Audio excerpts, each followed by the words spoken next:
Hello, my name is Carmen Saldana. I am currently a postdoc at the Department of Comparative Linguistics at the University of Zurich.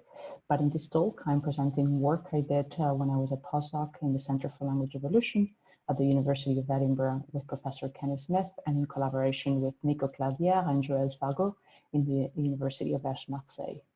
In this study, we test probability matching behavior over time across primate species, complexity, and domains. So we'll start by saying that human behavior is not always rational. Human choices, for example, can be apparently irrational and suboptimal. An example of such human irrationality comes from the probability matching literature in decision making. Probability matching occurs when subjects given probabilistic input with different positive outcome ratios respond in a way that is proportional to the input probabilities. This behavior is suboptimal because it does not maximize utility or efficiency. The optimal decision strategy is to always select the alternative with the highest positive outcome probability. This is known as maximizing or regularising.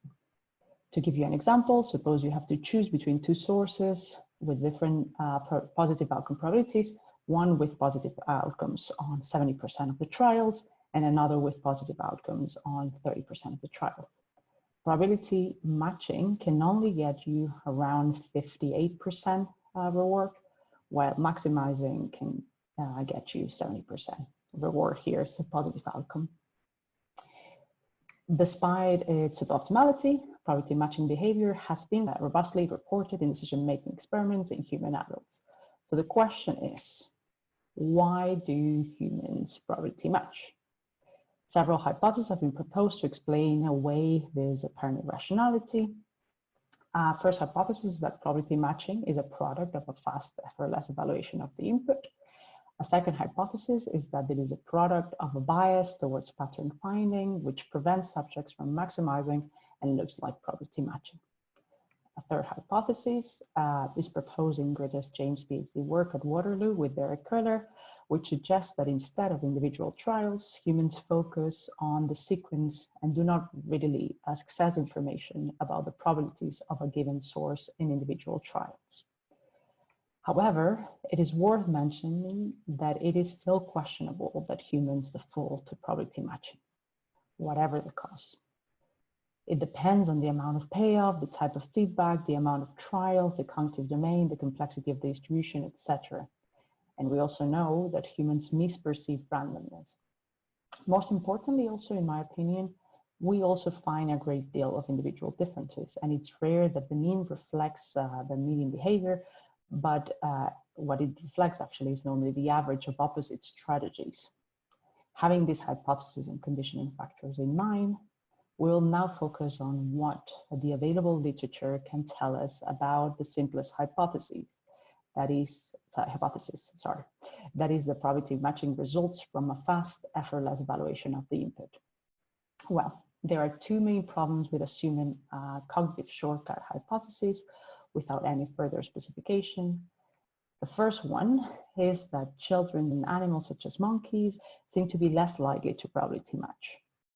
There is plenty of evidence suggesting that children maximize, at least in production, this is important, and less and older, but some evidence suggesting that monkeys also tend to maximize. However, there is some conflicting evidence, partly because of the sample sizes in the studies, which are very small, 2 to 8 monkeys normally, and the lack of a direct comparable study with humans.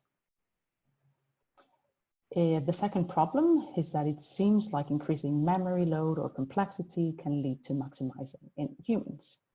Why could increased memory load lead to a superior or more effortful strategy? So in sum, even with such substantial evidence, probability matching is still questionable as a default strategy, and it is possible that it's restricted to adult humans and the simplest binary decision task, which puts into question the cognitive shortcut hypothesis.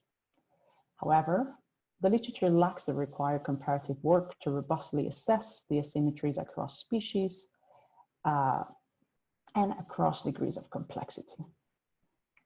In this study, we aim to provide that evidence and robustly compare probability matching behavior across baboons and humans with different degrees of complexity and even across different domains in humans to see the generalizability of the behavior. We designed a simple decision-making task that could be used both in baboons and humans, provided the facilities we had at hand.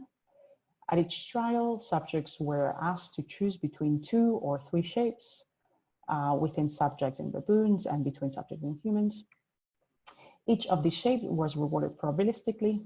In what we call the uniform conditions, each shape was rewarded with the same probability, which is 0.5 with 2 variants in a binary task, and 0.33 with 3 variants in a ternary task.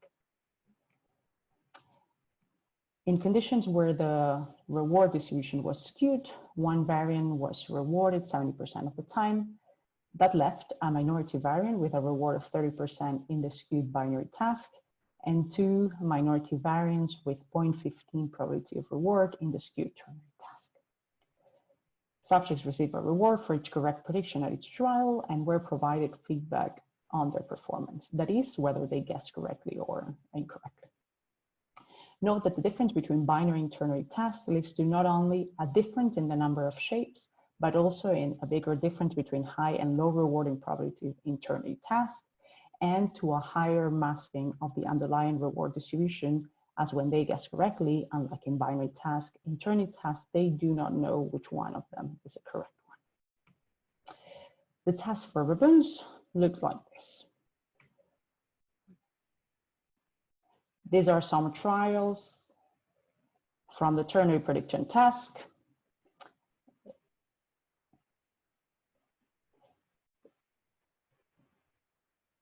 If they match the rewarding target for the given trial, they got a rice buff. If they didn't, they get a green screen instead. Here we observe a baboon always selecting the same shape and not changing strategy even after 2 missed trials in a row. Baboons did 10 blocks of 240 trials over a maximum of a week. And here's a task for adult humans, which was carried out online. They also received feedback at each trial. They were rewarded 2 cents for each correct prediction and nothing otherwise. Here we see an adult also using what looks like a maximizing strategy, but this is me, so do not take it as an indicative. Humans did this over 4 blocks of 60 trials within a single session. Okay, so looking at the predictions, if subjects are sensitive to the availability of a maximizing strategy, we should observe that they behave differently in uniform and in skewed conditions. In the uniform 2 condition, we expect 2 as in binary task or 2 variants, we expect participants to select shapes at random and thus with the same frequency of occurrence as in the input, which could result in a drop in entropy of 0. Here in the x-axis is a block, and the y-axis is the entropy drop. In this case, the difference between the input entropy and the output entropy. We would expect the same for the uniform 3. However, with the skewed conditions, we expect subjects to select the high rewarding variant more frequently, thus reducing the entropy from the input distribution. If they reach full maximizing, we should see them at the dashed line levels marked here. And if maximizing is facilitated with complexity, we should observe conversions to maximizing earlier in ternary task. So here, the blue line. If humans behave in a similar fashion, we expect the same, but we might not find an asymptote given the difference in the number of trials. Okay, so these are the predictions, and if a maximizing strategy is used, and here are the results. First, we can say that both species show sensitivity to the availability of maximizing strategy. In uniform conditions, there is no drop in entropy, which also suggests that a misperception of randomness could not explain results in the skewed conditions. And regarding the skewed conditions, baboons show a clear maximizing behavior over time. In humans, we do not observe full maximizing across individuals, but we observe a clear overmatching behavior different from the uniform conditions. We also observe higher rates of maximizing behavior in ternary tasks than in binary tasks in humans. We can also look at maximizing behavior in skewed conditions uniquely, leaving aside the uniform conditions, in a more intuitive manner, which is the proportion of optimal choices. Full maximizing behavior should result in 100% choice of the high reward variant over time. That is, we expect this trajectory is subject to use a maximizing strategy, and some difference between the two complexities. If the ternary task leads to earlier maximizing, we should see an asymptote in 100% earlier. This is what we get. This ratifies what we saw in the previous graph, but clearly shows a difference between complexities in humans, which is not present in baboons. However, the 4 blocks in humans equate to the amount of trials of 1 block in baboons. So let us have a closer look at what happens within the first block of trials in baboons. So here we can see that baboons clearly do not reach full maximizing within the 240 trials either, but the difference between the levels of complexity differs across species, and humans show lowered rates of maximizing behavior in binary tasks than in ternary tasks, where the rates of maximizing behavior are comparable. Here we can see that there's a lot of maximizers, 240, same here. Okay. Sorry, I forgot to say that, but this shows, in order to compare this, because blocks were different sizes, what we did is show the increase of the number of optimal responses. So 0 would be providing the same optimal responses as in the input, and anything above is more, less below. So given the results, what can we say about monkeys being more likely to maximize than adult humans? Firstly, we can say that baboons converge on a maximizing strategy very early on, within 480 trials, to do so in complexity equally. And although humans show a similar tendency towards maximization in ternary tasks, they show lower rates of maximizer in the binary task. Thus, we can also say that complexity facilitates maximizing only in humans. Taken together, the cognitive shortcut explanation cannot straightforwardly account for the maximizing we observe in baboons. Why do baboons not resort to also this less effective strategy? And the difference in complexity in humans cannot easily be explained by a smart search for patterns. Why not revariance, for example? These results are better explained with a sequence-based expectation hypothesis. James and Curler suggest that working memory load might lead to a narrowed focus on individual outcomes. And this focus could be caused by the complexity in learning distribution, which in our case is exacerbated by a lack of accessibility to the underlying reward distribution in ternary tasks. It is worth noting that baboons do the task over days also, and it is not easy to do that in humans, which could also decrease their expectation of a sequence. But a more tractable question, given the experimental platform we're using, is whether an increase of the sequence-based expectation could lead to higher probability matching behavior in humans and potentially dilute the difference between complexities. If the expectation is mitigated by the lack of accessibility to the underlying reward distribution, by exposing subjects to the whole of the underlying distribution, we could observe higher rates of probability matching in ternary tasks. We can achieve this in 2 ways: by providing non-contingent feedback and by passive exposure to the sequence, for example. Also, if the expectation is mediated by the trial-by-trial feedback as well, we should observe more probability matching by removing the trial-by-trial feedback in testing. So these are the results from the previous experiment. And in a new experiment, we add a recovery tile which tells them the correct target at each trial. If they choose the correct one, they know it the first time. But if they choose the incorrect one, they are told which one is the correct one and are given a reward to select it. So here the incentive of the reward is lost and the underlying distribution is available to the subject in ternary task also. Here are the results that we got in this new experiment. Results are very similar with these manipulations, which suggest that the contingency in the reward and our feedback does not have much effect. As we can see, the difference between complexity is visible from block 2 onwards.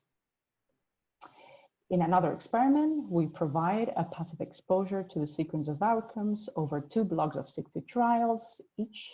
And then we are subject to predict the outcome of each trial given their training, also across 2 blocks of 60 trials each. In testing, in these 2 blocks of testing, we do not provide trial-by-trial feedback, but we do provide contingent reward. Results show that the difference between complexities is lost.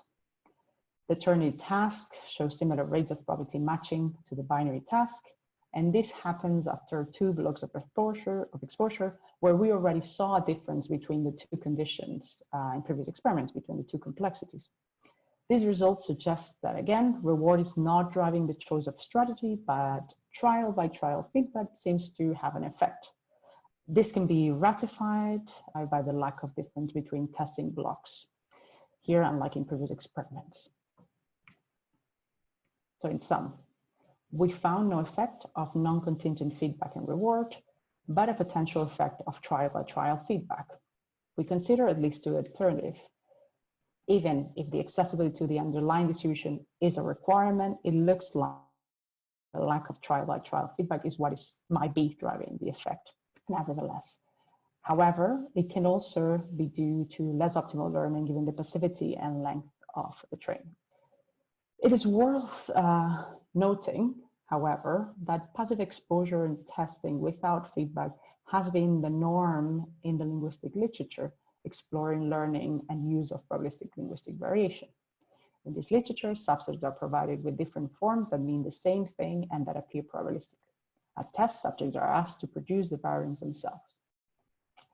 However, unlike in our last experiment with a similar task, this literature reports probability matching across binary tasks, but higher rates of maximizing behavior in ternary tasks. Nevertheless, the literature also suggests that subjects are less likely to probability match in linguistic tasks. Could this explain our different results? Could making the task with passive exposure linguistic lead to higher rates of maximizing in ternary tasks and make feedback trial-by-trial an irrelevant factor here? In order to check this, we run a linguistic counterpart task. On the left, we have the results presented before with shapes, and on the right represent the new results of the same task with words.